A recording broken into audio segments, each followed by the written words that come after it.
Assalamualaikum warahmatullahi wabarakatuh. Dalam pertemuan ini kita akan membahas mengenai sejarah, kedudukan, dan fungsi bahasa Indonesia.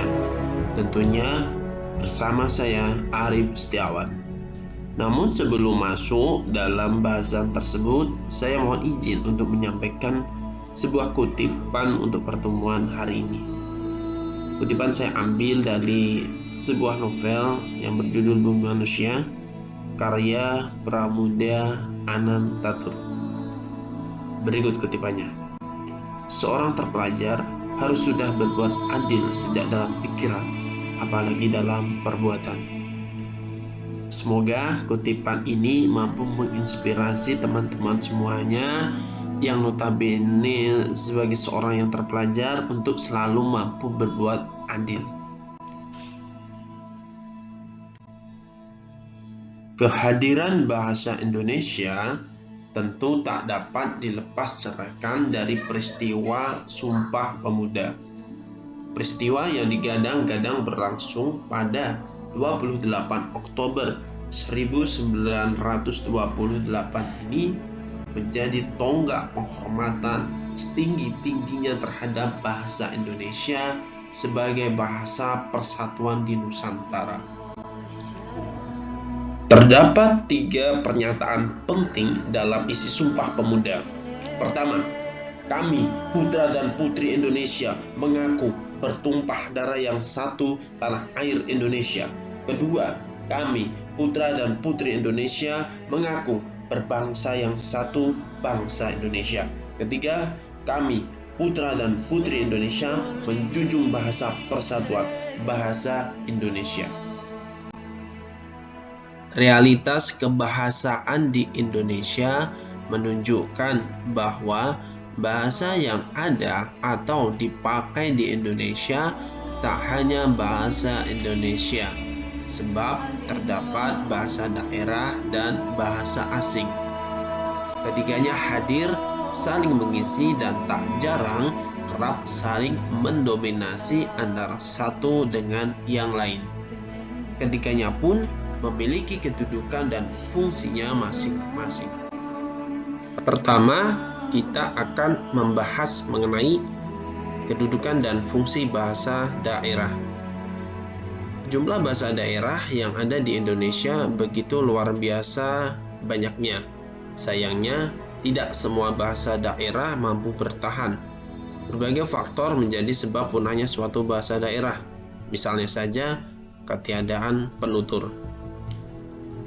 Kedudukan bahasa daerah ialah sebagai bahasa budaya atau bahasa kultural. Lanjut ke fungsi bahasa daerah.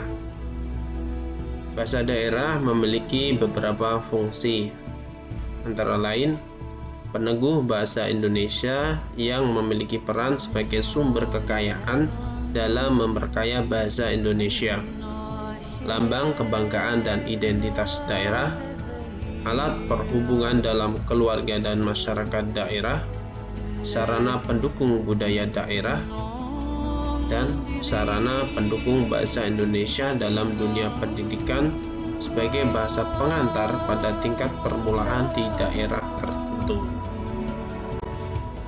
Bahasa asing.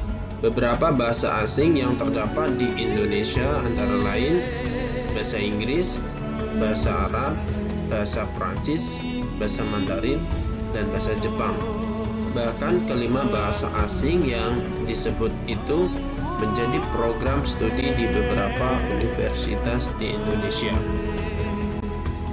Seperti halnya bahasa daerah, bahasa asing juga memiliki kedudukan, antara lain sebagai bahasa religiusitas, sebagai bahasa ilmu pengetahuan, dan sebagai bahasa internasional yang menjadi penghubung antar negara.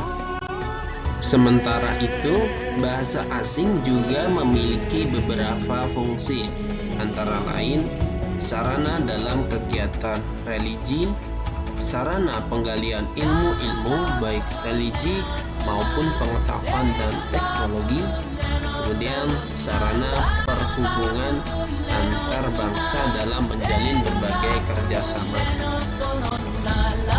Usai kita membahas mengenai bahasa daerah dan bahasa asing, bahasan kita lanjutkan mengenai kedudukan dan fungsi bahasa Indonesia. Kedudukan bahasa Indonesia meliputi sebagai bahasa nasional dan sebagai bahasa negara. Kedudukan bahasa Indonesia sebagai bahasa nasional tak lepas dari daya menyatukan yang dimilikinya.